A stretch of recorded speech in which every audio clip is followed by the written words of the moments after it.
Are there any drummers in the house?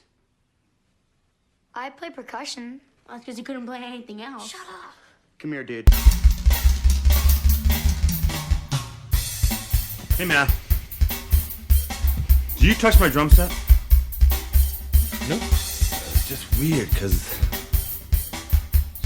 seems like someone definitely touched my drum set. Yeah, that is weird. 'Cause I didn't touch them. I am warning you right now, if you touch my drums, I will stab you in the neck with a knife. Not quite my tempo. It's all good. No worries. Here we go.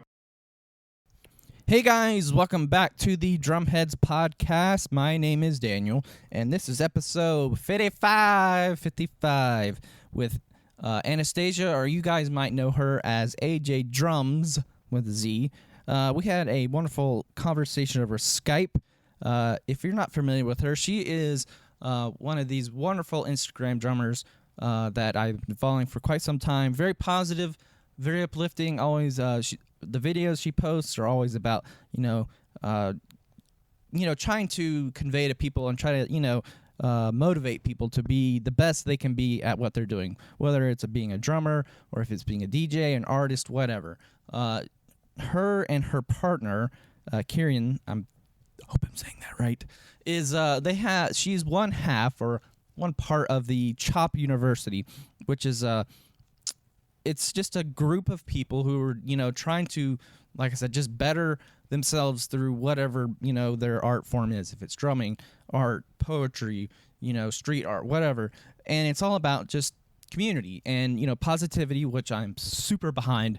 It's so easy to get jaded and be, cynical and to yourself. I think collaboration between other people is always a good thing. That's why I love doing this podcast is, I get to talk to people from different areas of the world or of the country. So, she's from Brooklyn and she, has a different perspective that I don't have living in North Carolina. So it's always wonderful to have a different perspective on the show. So it was a long time coming. I think I should have asked her a while back to be on, but she had some wonderful insight. Talked about her early drumming beginnings, what she's been doing now, and then some of the things in the future. So it's a very insightful episode. So you should definitely check it out and go follow CHOP University. Follow her on Instagram. Like I said, she posts videos. It's about every couple days, every day. It just depends. We all get busy, and it's always something uplifting. So go check that out. She's AJDRUMZ. That's AJDRUMZ on Instagram, and then also CHOP University. You can follow them on Instagram, Facebook, and all that for information on that as well. And then it was a great episode. And again, this episode is sponsored by our good friends at Drum Factory Direct. Just like to thank them. They've been doing some cool contests with the Guess the Groove kind of thing. And if you're needing something for your drums, accessories, those hard to find parts, please go check them out. They have quite the selection on their website. So you can go to drumfactorydirect.com to get your information about that. And then also, we're still running the T-shirts, so if you want to get a Drumheads Podcast T-shirt, go get you one. Why are you waiting? I mean, you should really do it, because it's awesome. It's going to help the show. You get a shirt. And like I said, if you buy the shirt, you will automatically get a repost to the website. I should say the Instagram page. I don't have a website yet. I'm working on that. Yeah. And so go to Teespring. There's a link in the bio, all that. And then I'm going to start making some other shirts as well, different colors and stuff like that. So there'll be a selection. All right. Well, this is episode 55, so go check it out. It's with AJDRUMZ. Breaking it down for Brooklyn. See you guys. Hey guys, welcome back to the Drumheads podcast, and I am joined by Anastasia, or you guys might know her as AJDRUMZ. How are you? I'm great. How are you? I'm doing good. I'm just hanging in here, waiting for summer to be over. Yeah, me too. It's really hot. Yeah. So, just tell us a little about yourself. Where you're from, how long you've been playing drums. Well, originally, I came from Russia. I was born there. My parents brought me here when I was like 3, 4 years old. So basically, I was raised in Brooklyn. I'm 19 now, so it's been a while. I started playing when I was 9 years old in public school. I was in like the band there, and I mean, I kind of just went from school to school, music-wise, and just kind of being involved in different bands and drumming and stuff like that. And most of the time, I had to teach myself things because whatever the band directors were going over, I'm like, I don't want to do this. It's kind of boring. Like, I already know what you want me to do, but I want to do my own thing. So I kind of took it upon myself to keep watching YouTube videos and just figuring stuff out. And I don't know, like when I first started playing at 9, like it was just so natural. And my band teacher was like, oh my God, you have to continue playing drums. So I was going to pick between like saxophone, a drum set, or something like that, because we had to pick instruments. But something told me just be different, play the drums. You know, it's not a lot of people. I don't know. For some reason, they don't choose drums. They choose like clarinet or like trumpet, or I don't know. Yeah, I hear you. Basically, it's funny because I did school band and all that, and there's, like you said, there's not a lot of people who pick drums, which is surprising. You'd think people would because it's a fun instrument. It is. Who wants to play clarinet? That's boring. But yeah, so what was it? Did you go to like a class and then you were just kind of like hooked on drums when you first saw it, or? Well, actually, when I was in public school, like we would also always have like demonstrations, like from people from other schools, like junior high schools would come in, like a little older kids. And one time they had like a drum line, and I don't know, something in my heart, like every time I would hear the bass drum, like you would just feel the vibration, and it was just so loud, and I was like, oh my God, that's awesome. And there was like a couple of times where this woman came in with like a djembe, and they had like a drum circle, and it was just, I don't know, I just loved it. Like even before I started to play, I just always had an appreciation for it. I was always drawn to like percussion and drumming and rhythms. It's just always so cool to me. But yeah, that's basically how I was like, I chose drumming because I always had a curiosity for it. So I was like, might as well pick it, see how it goes. Yeah. Did you come from a drumming family at all, or not a drumming, but a musical family? Every time I ask them this question, I want to say no, because not really. Yeah, like, I didn't really grow up around music, like meaning my parents weren't really musicians. But one time I was at dinner with my mom, and she said, oh, I remember when I was back in Russia, I was a part of some kind of like group. It wasn't like Girl Scouts, it was kind of like Girl Scouts, and she played like, I guess, the snare drum. And I was like, what? Are you serious? So I mean, that's the only time I heard about any type of like musical relations, but I don't. Yeah, not really. my family's the same way. They're all Italian carpenters who just build houses, and that's it. Oh, you're Italian? Yeah. Oh, I see. That's why I was Italian. Yeah, that's why I was like, the last name kind of has an Italian ring to it. And I'm like, Brooklyn, maybe. Let's see. Yeah. I actually live in an Italian neighborhood. Oh, okay. Yeah. There's tons of them up there. Yeah, because originally that's where all my family's from, is Brooklyn and Boston. So yeah. Okay. So who was like the first drummer to like really inspire you when you were like really getting into drums at the beginning? Or is that hard to just like pick? Actually, I kind of remember, like, when I was just starting out, the earliest drummer I can remember was Travis Barker for some reason, because, I don't know, like, that's my first memory of, like, actually watching someone's videos, but that was because, like, I don't know, I guess he was, like, the rock, punk kind of, like, really, like, a lot of attitude, a lot of, like, tattoos, like, really, it's interesting to look at, so I remember looking up to him, and, I don't know, I still think he's dope, but, as you grow up, you start to understand like what different genres are, and that you have to kind of appreciate different types of drummers for their approach. And like Travis Barker just has his own thing. But that was like that's the earliest one I can remember I looked up to. And then it was Tony Royster for a long time, because he was around for a long time. And now it evolved to like, Dave Weckl. I love listening to his stuff, like, and his band. Jojo Mayer. I actually got to I bumped into him in Union Square Guitar Center. That was interesting. Oh yeah, I think didn't you post a picture to not Facebook, Instagram when that Yeah. happened? Yeah, I thought I remembered that. Yeah, that's cool. I had like a little fangirl moment, but I couldn't say much. I was just like, "Can I get a picture with you?" Yeah, but that was cool. And right now I'm listening to a lot of Art Blakey because I'm trying to get into like jazz and trying to understand that. Dennis Chambers is also a great one. Chris Dave is just insane with his approach to drumming. And right now, my mentor is George Gray. He's he's basically taking me under his wing and basically kind of being my in a way conservatory because I'm not going to one. It's very pricey, so he's kind of exposing me to different things. Like he played for people such as Stevie Wonder, Janet Jackson, Earth, Wind and Fire. So he's kind of been around what music, what grooving is supposed to be. So that's the person I look up to because I don't know, something about actually having somebody to physically interact with is different. So there is something about having someone you can talk to and that's tangible, that's right there. You can ask questions. It's really important. I wasn't that lucky because it was always like a fight for me to have someone to look up to. Yeah.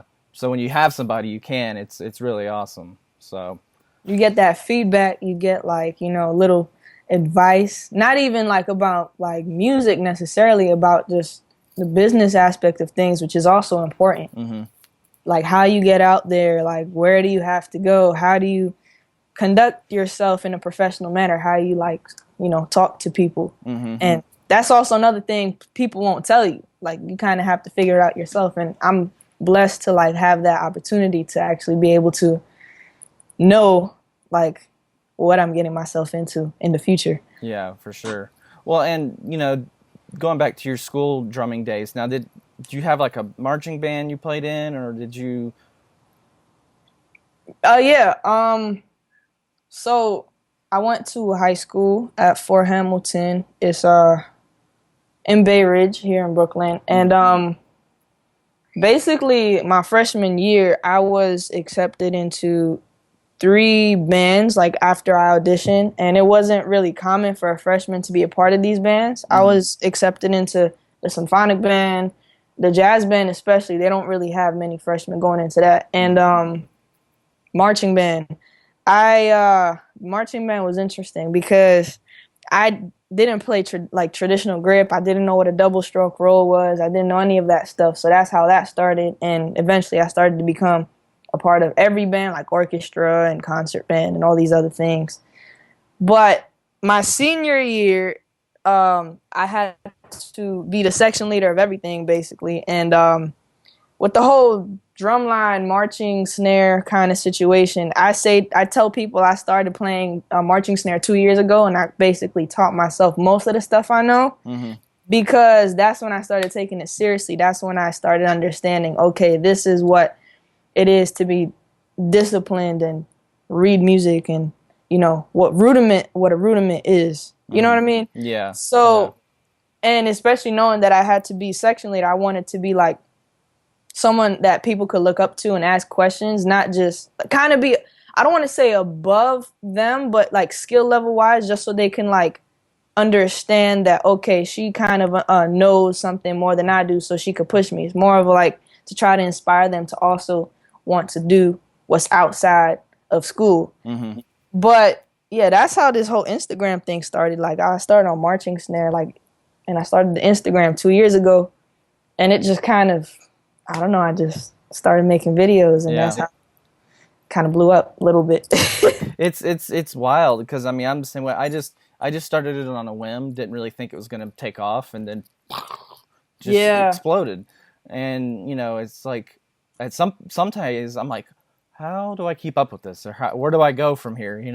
There's so much I want to do, but so little time and all that. But so marching band, that I faked my way through. I can't read music to save my life. Really? I always say that drumline is based on me they just put Nick Cannon in my spot. So, you know. Damn.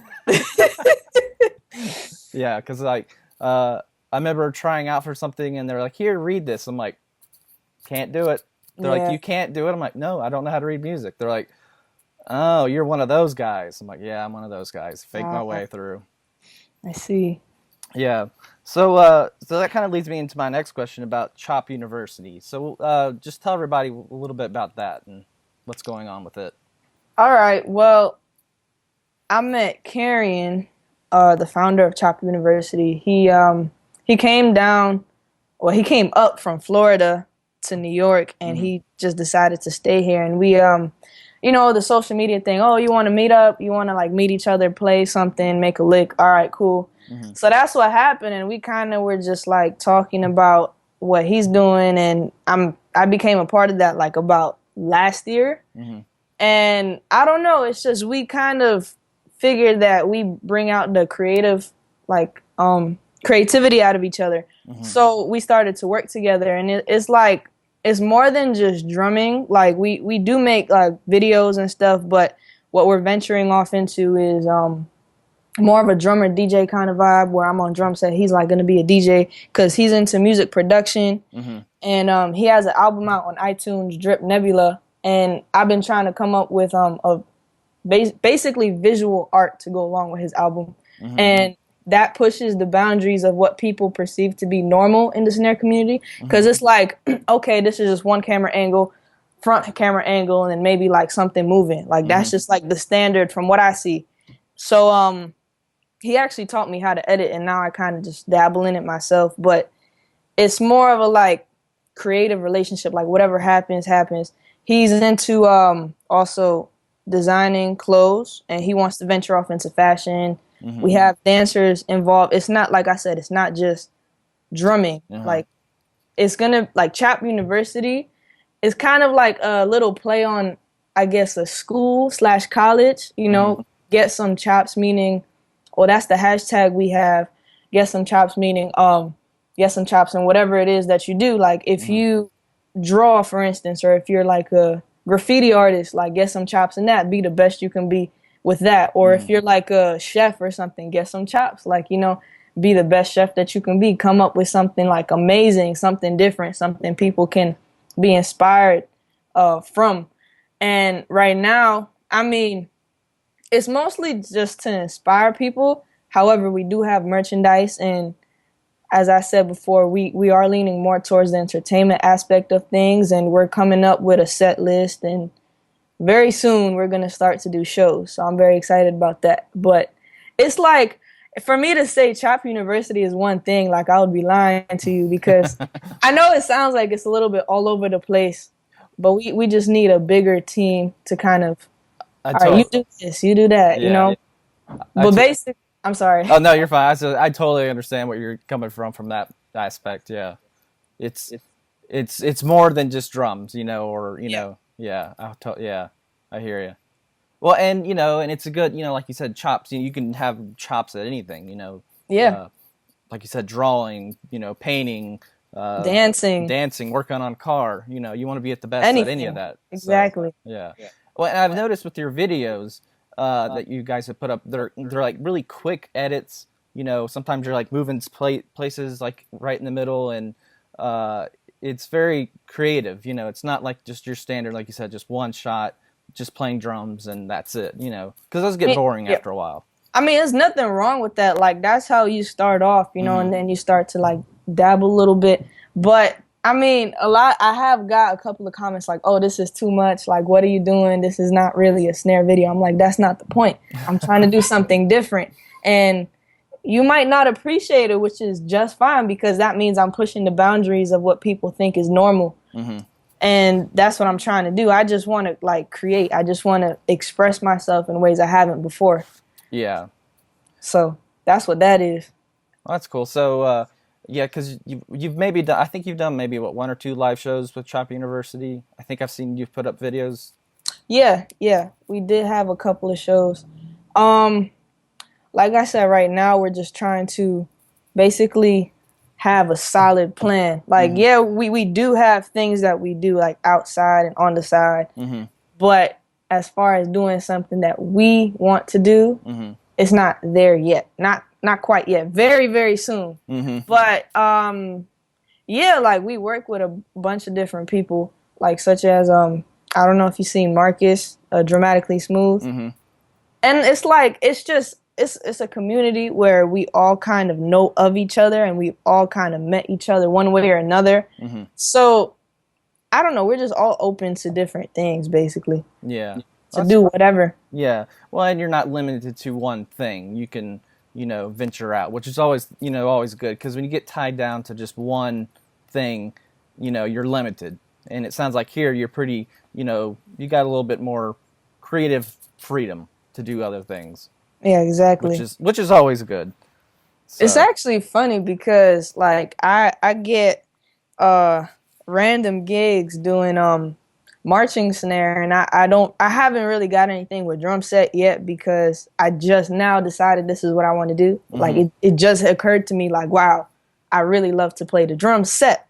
So let me just like try to put all my focus in on that, and especially since I've been playing it for a lot longer.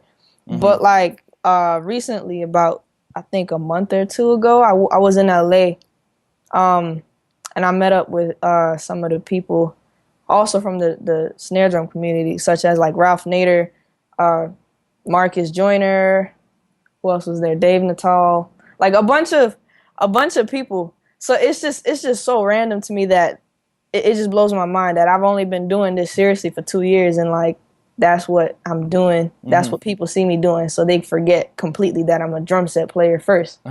So I'm trying to go back into that and promote myself that way rather than just that. I mean, that just goes into what you're saying, that you're free to do whatever. That's why I brought that up. But yeah definitely. Yeah. It's funny because, a lot of people who play marching, a lot of the people I, marched with couldn't play drum set to save their life. Or vice versa. They could play, drums, it went both ways, but to do both is, incredible. And do you find that when you play drum set, you incorporate some of your marching into your drumming somewhat sometimes, or Actually, I think it's just like a separation thing. Because Karen, the guy I spoke of, he's also a percussionist. He plays djembe, like African percussion and hand percussion. So that's a whole different vibe than playing on the marching snare or drum set or production. So it's like putting yourself into those specific shoes, because like certain snare drummers I know, they go on the drum set and they sound like a robot. Like, yeah, everything is so stiff. Everything doesn't necessarily have a good feel to it. So like when I play on the drum set, I try to make things groove, just like my mentor keeps like pointing out to me. It's a matter of using what the chops you have on marching snare, the rudiments you already know, and making them sound musical. I'm using the same thing. It's just how you apply it, how you might swing it even. You're doing like a jazz kind of solo, or even like within a samba, how you make it fit in without making it sound mechanical. You know what I mean? Like, I don't know if you know what grids are. I've heard of them, yeah. It's like when you shift an accent, like if you have 16 notes, it's on the first accent, then on the second one, third, fourth. So instead of making it sound like you're playing a grid, like to make it more fluent, more like interesting to listen to, and not just, okay, I just came from like a, I don't know, marching like a soldier, maybe like very, very disciplined, like nah.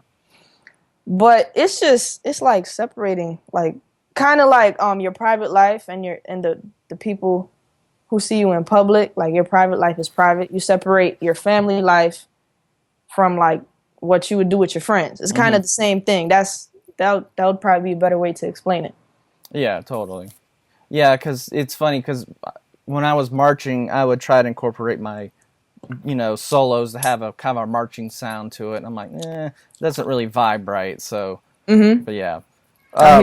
So, let's see. I think you're the third female drummer I've had on the podcast. And, I'm curious because, you're relatively young. Do you feel that there's still a bias toward, female drummers?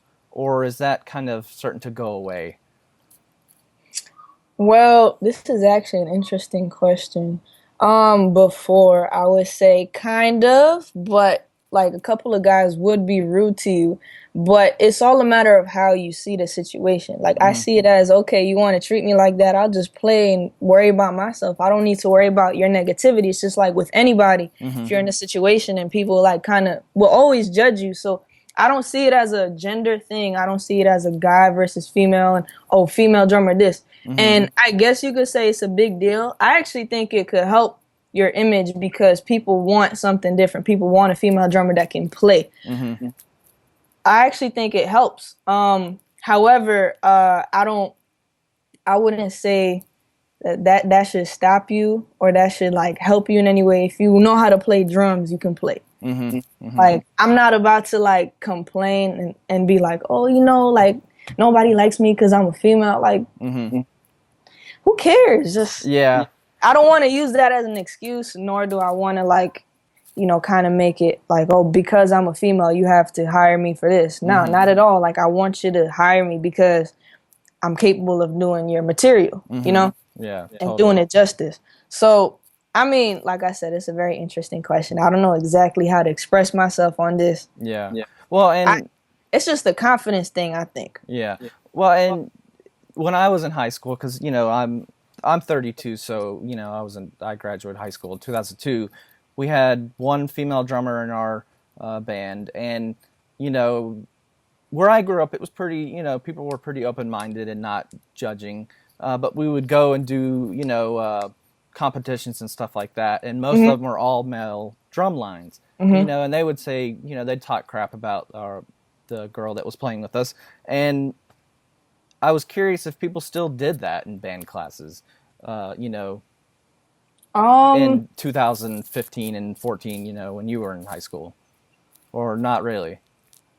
Not from my experience, to be honest. More so outside of high school. Like if you go to, for instance, your nearest guitar center and you get behind the drums, before you even play, people kind of look at you like, why are you on the drum set? And then you play and they're like, oh, okay, I understand. So it's like, it's just, I think, a preconditioned kind of Yeah, I think, you know, guy drummers need to get over the fact that there are going to be female drummers that are better than you. I know you're better than me, so, you know, it's just admitting it. Because I know you can blow me away when it comes to, you know, just stoling. I'll be like, you know, I know my limitations. It's all right.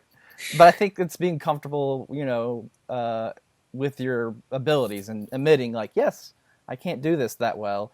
I'd like to get better, but, you know, there's always going to be someone better than you, and you have to just, once you realize that, you're almost liberated by it, you know? Because I know a lot of guys that were, like, so determined, like, I'm the best, no one's better than me, and they were, like, bogged down the whole time trying to prove that they're the best. And I think once you just admit that there's always going to be someone a little bit better than you, you can be more free and actually be a better player, in my opinion. I mean, honestly, the only competition at this point is yourself. Is being better than you were yesterday and being able to maybe play faster or play something cleaner or be able to play a song that you weren't able to play yesterday. Like, I just, that's where I'm at. Like, I did have that mindset, like, oh, well, this person is better than me. Like, I feel like I'm nothing compared to them or whatever. Like, that was, you know, that's kind of when you're younger and a little bit more, like, I guess, self-conscious. But once you realize, like, wow, like, I could really do this. Like, I believe in myself and I want to just be the best I can be. And, like, yeah, of course, people are going to be, quote, unquote, better than you. But how are you going to compare your experiences if this one could have started when they were 3 years old or this one could have started when they were 20?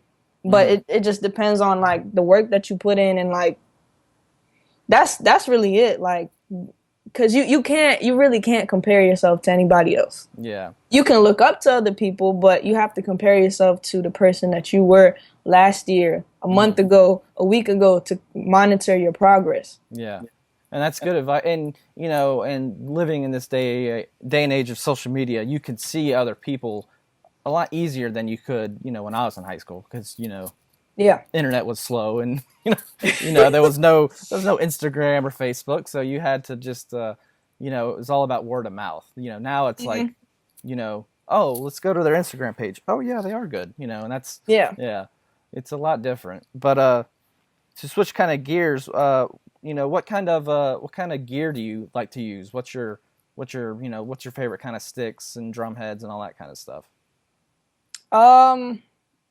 Well, I definitely like Vic Firth all day because I was playing with Vic Firth sticks ever since I started. So like naturally that's something that I lean towards because it's something I know. And I've personally tried basically, if not all of the sticks, well, most of them.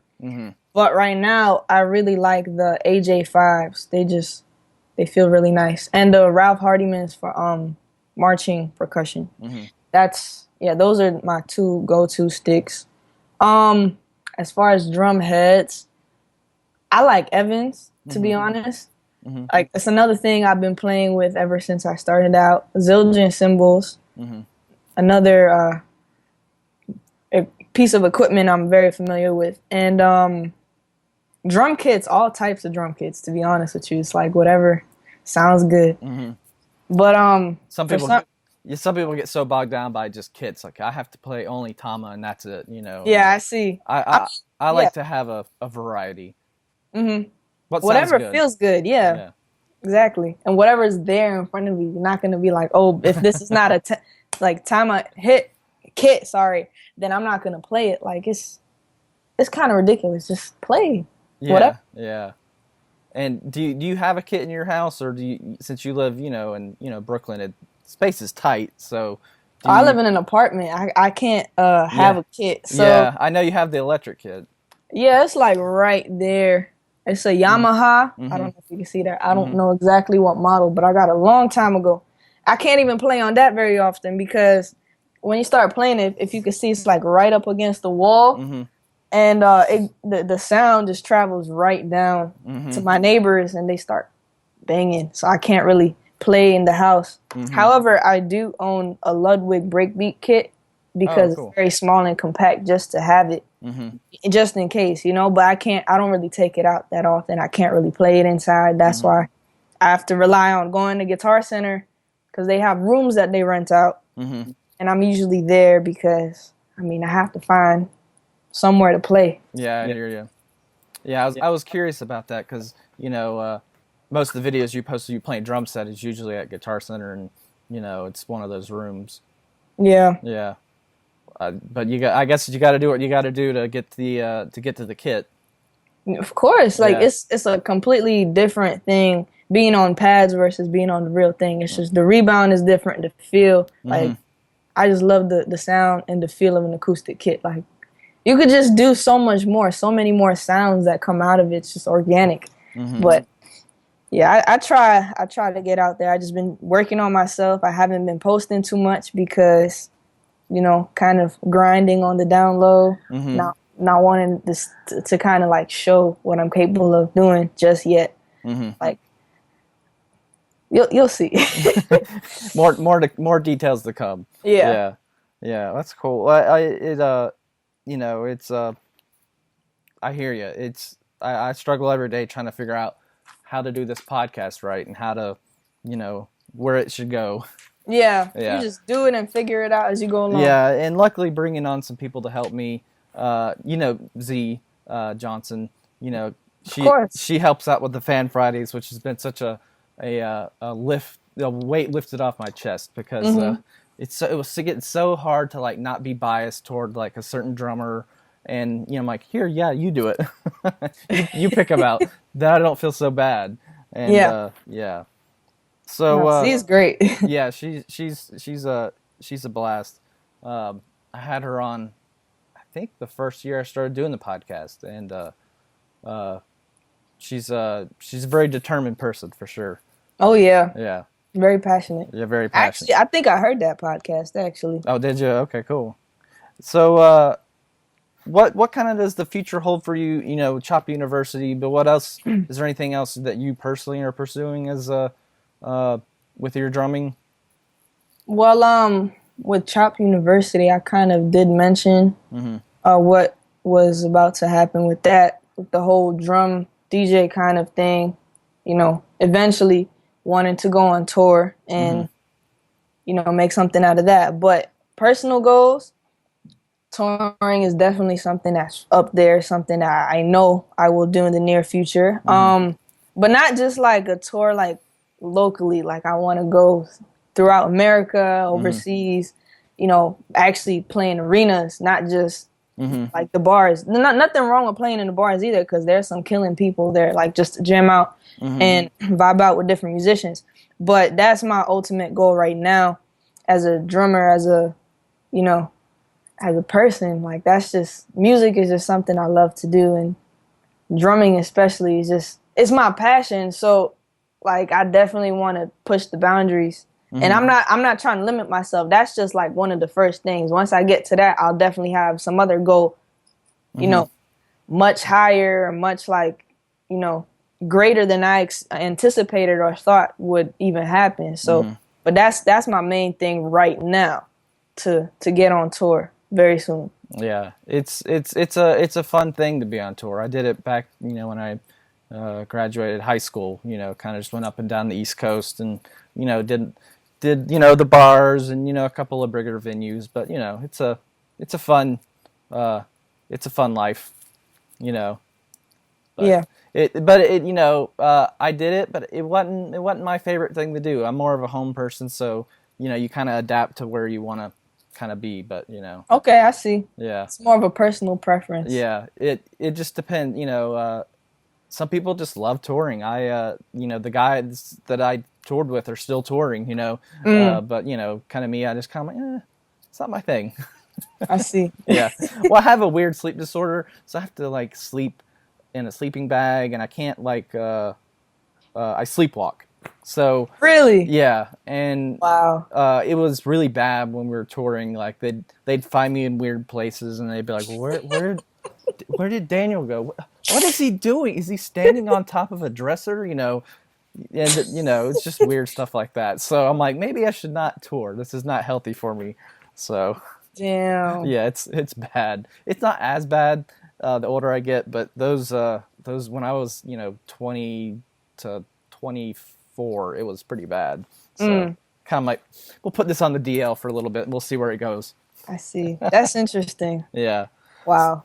So what are things you like to do besides playing drums? I always like to ask that question because I'm very curious. Because some drummers are very like, I just play drums and that's it, you know. Actually, when I started drumming, I started martial arts at the same exact time. Oh, nice. And I did get to my black belt, but I ended up stopping that a few years ago because, like, when you fight, you don't want to interfere with, like, potentially breaking your hand or something that. Or breaking a finger. And it has happened before, so I'm like, I can't keep doing this. But I'm very big on, you know, trying to stay healthy and finding ways to do that. I love to cook. I love to like whatever leftovers we have to come up with something that's like completely different that you're not expecting. Like, I don't know, I just love cooking. I actually would love to go to like a culinary school, maybe like 40, 50, just to have something to do. You know what I mean? But not now. But it's a lot going on now. But yeah, I love to cook. I definitely do love to like work out as well, just to keep my my health going. I mean, martial arts is I still love it, but I can't really do it as often as I did before. What else? I mean, I love my bike. That's another thing. To kind of go around the Brooklyn and see different neighborhoods. That's pretty cool too. There are a lot of interesting places, like a lot of beaches, different types of beaches, and I don't know, it's just awesome. I love biking.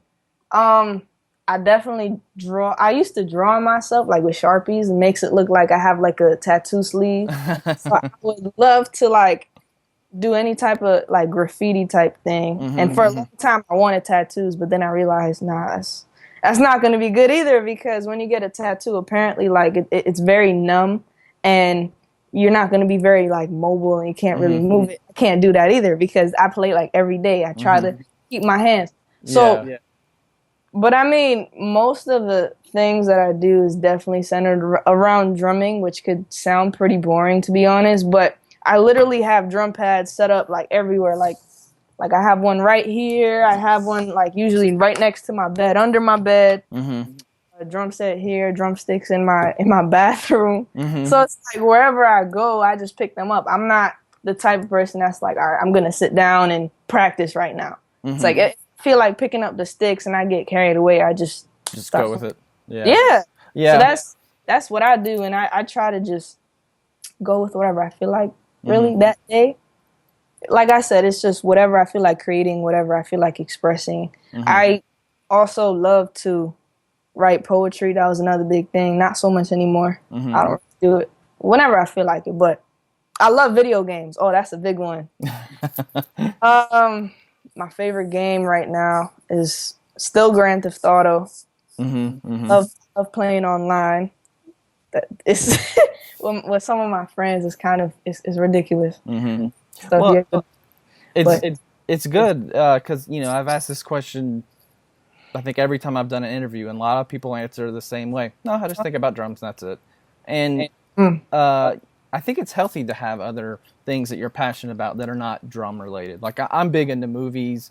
And stuff like that. So that's my way of my brain kind of like resetting itself when it's like fried. It's like, all right, I'm gonna put on, The Godfather Part 2 and just watch it because that's like my favorite movie all time. And nice. And just let my mind rest. I think it's good to have those things that let your mind rest from your ultimate passion, which mine's drumming and so is yours. You don't want to get burned out for sure. Exactly, because if you do it too much, it starts to feel like work, like your job, work. Yeah. Which I mean, I'm kind of scared not scared, but I just want to see what that would be like in the future once I'm actually doing this stuff for like a living. Like how I would feel about that. Right now, I just love to do it. It might be a little different. I'm still probably gonna love it, but it's gonna feel like work. Maybe I don't know. Yeah. But I still have to play my video games. If not, I don't play every day because I just literally don't have time. But it's just fun to sit down and like not think about the outside world and just kind of do your own thing. Just chill out, Yeah, for sure. Because there's so much, that's going on, and with life and everything else, it's easy to, you just need to escape. Let your mind rest. Yeah, exactly. Well, cool. Let's see. There was one. So what kind of advice would you like to give to anybody who's like an inspiring young drummer? Well, to be honest, it could be for anyone what I'm about to say, because I think it's something that people don't realize they're not doing or they are doing. That's happening all the time. One thing I do have to say is gratitude is super important. And if like I did this literally like yesterday, like just to really test it out. On my way walking to the train, it was like a 15-minute walk. I was just, every step I took, I'm like, I'm grateful for this. I'm grateful for the legs that allow me to walk. I'm grateful for like, I don't know, my sunglasses that like cover the sun, like just like little things. And you start realizing like, wow, some people really aren't that fortunate to have certain things, or to even be able to walk, or to be able to breathe even, or to be able to see. So then you're like, wow, like that's deep. And you start to really feel grateful, and it puts you in a positive mood. And the mindset that you have at that point, you're more receptive to other positive things that come your way, such as like opportunities and people, really. So I guess my advice would be like, in order to go to the next level in your life, in order to really be successful, in order to change something within yourself and to change your circumstances, you have to be grateful. Because if you're not grateful for what you have already, you're not going to get more of whatever it is that you want. But I mean, that's just, it's a hard concept to wrap your head around. And it's like, oh, that sounds so cliche, but it's so true. Yeah, it is very true. Yeah, I totally agree. I think there's so many people who, they have, opportunities always in front of them, but they're so negative, personally, that people they push opportunity away because their negativity filters in. And and then watching your videos, you're never trying to one up somebody. You're never trying to like show, oh, I've got all this cool gear, you guys don't, haha, kind of attitude. Yeah. And there's some people who are like that, and you're like, no, this is what I got. I'm grateful for what I've got, and I'm going to show you what I can do with it. And that's the right approach. I think once you start trying to flaunt it, you're gonna crash. Yeah, got you. Yeah. I mean, with this whole mindset of being grateful, like it makes you take charge of your life rather than letting life happen to you. Mm-hmm. And then you wonder, like, why did this really bad thing happen to me today and continues to, like, make me stressed out or something like that. Mm-hmm. And honestly, like, you just really need to sit down, like, know what you love to do, figure out how you want to, like, incorporate that into your life and just go for it. Because a lot of people just fall into, like, I got to do the safe thing in life. I have to go get my degree. And I have to do this and to be secure. And it's like, that's cool. A lot of people keep telling me that because they just don't understand where my mind is at. But it's like, I'd rather have that peace of mind to know that I'm doing what I love to do. And it makes me happy. Like, I'd rather sacrifice the income at first just to make sure that I'm, really true to my heart and my soul. Because a lot of people, all right, you got your secure job, you're getting your 60K, 90K, 100K a year, but you're miserable. Like, it just doesn't make any sense to me. So, but that's my biggest thing. Just really do what you want to do in life because you really don't have a lot of time. Like, I think about when I'm 80 years old, am I going to regret what I do? Am I going to be like, oh, what if I did this? What if I did that?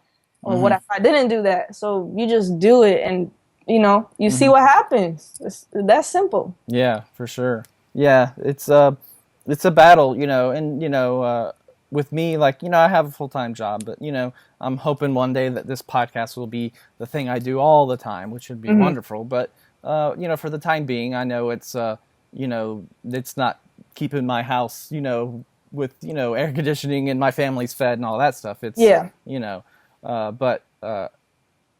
be doing it, or finally just kind of, I've been wanting to do it for many years, and I finally just took a leap of faith, and so, like, let's do this, let's see where it goes. It's something I'm passionate about, and it's taken off, so I'm it's clearly doing very well. I'm incredibly grateful for it, and and it just still, like, blows my mind that I can have people on the podcast, like, you're in Brooklyn, I'm in North Carolina, but yet we're having a conversation, which is so awesome.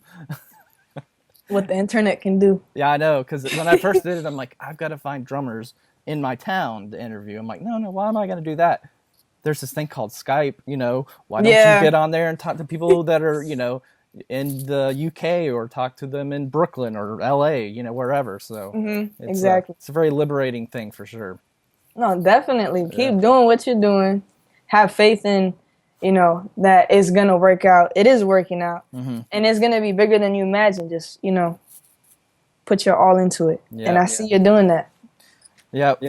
All right. Well, cool. Well, do you got any plugs where people can find you on the social media and on the internet?